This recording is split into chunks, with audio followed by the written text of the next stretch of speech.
दोस्तों नमस्कार। प्रधानमंत्री मोदी जी बोलते हैं गुड गवर्नेंस और उनकी सरकार में काम और भी तेजी से बढ़ रहा है। तो आज के जो जमीनी हकीकत है वो ये है कि भूतपूर्व सैनिक जब रिटायर हुए थे तो वो कुछ टाइम अपना अपने अपने सेंटर में काटते थे, अपनी पेंशन ड्रिल को कंप्लीट करते थे। उस पेंशन ड्रिल में जो भी उनके कागज कुगज होते हैं, पेंशन से संबंधित कुछ भी बचा कुचा होता है, उस कागजी कार्रवाई को कंप्लीट करते हैं ताकि उनको जो उनका ड्यू क्रेडिट है वो टाइमली रिटायरमेंट से पहले मिल जाए। फिर भी कुछ कारणों से, कुछ कागजों की कमी की वजह से बहुत से सैनिक ऐसे होते हैं जिनको उनका ड्यू क्रेडिट नहीं मिल पाता और वो रिटायर हो जाते हैं।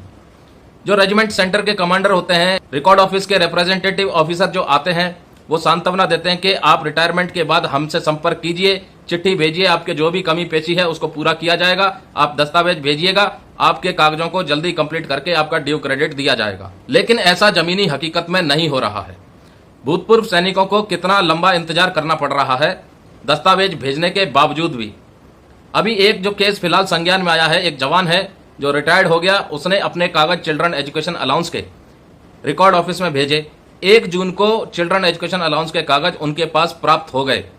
लेकिन जो पार्ट 2 ऑर्डर पब्लिश किया जाता है वो किया जाता है अगस्त के महीने में, यानी जून का पूरा महीना उन्होंने पकौड़े रख के खाए, जुलाई का पूरा महीना पकौड़े तल के खाए, जून जुलाई पूरा हो गया और 2 अगस्त को पब्लिश किया है चिल्ड्रन एजुकेशन अलाउंस का पार्ट 2 ऑर्डर। अब आप समझ लीजिए कि वो 2 महीने वो क्या करते रहे, उस कागज को अपने पास डिले रखते रहे।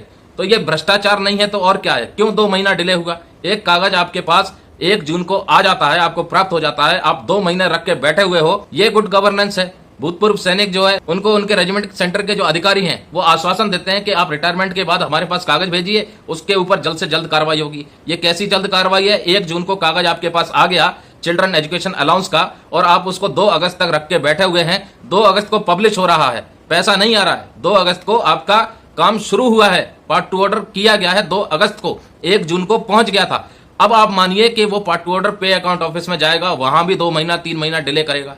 तो भूतपूर्व सैनिकों को अपना जो डॉक्यूमेंट है उसके ऊपर अपना पैसा जो उनका हक है उसको पाने के लिए लगभग 5 महीने के आसपास इंतजार करना पड़ रहा है। वो भी तब जब वो बार बार हर 10 दिन, हर 15 दिन में फोन कर रहा है कि मेरा ये पार्ट 2 ऑर्डर पब्लिश कर दो ताकि मेरा ड्यू क्रेडिट जल्दी से जल्द आ जाए। ये हालत है गुड गवर्नेंस की। अब आप सोचिए कि सेना में कहा जाता है कि सबसे ज्यादा अनुशासन है और उसमें ये 2 महीने लेते हैं एक कागज को प्रोसेस करने में, तो बाकी सरकारी दफ्तरों में क्या होता होगा, सिविल डिपार्टमेंट में क्या होता होगा? इतना बुरा हाल तो शायद किसी और सरकार में भी नहीं था। इससे अच्छा तो हमारे बुरे दिन ही ठीक थे। प्रधानमंत्री मोदी जी कहते हैं अच्छे दिन आएंगे, अच्छे दिन आएंगे। काहे के अच्छे दिन आ रहे हैं? 2 महीना रिकॉर्ड ऑफिस ले रहा है एक पार्ट 2 ऑर्डर पब्लिश करने में, 3 महीना फिर जो है पे अकाउंट ऑफिस लेगा उसको प्रोसेस करने में, और नहीं आया तो फिर फोन करते रहो, फिर फोन करते रहो, फोन पे फोन करते रहो, और आश्वासन के अलावा कुछ नहीं मिल रहा है।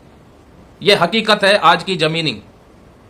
सेंटर में तो कह देते हैं कि कागज भेज दीजिए, जल्दी से जल्दी प्रोसेस किया जाएगा।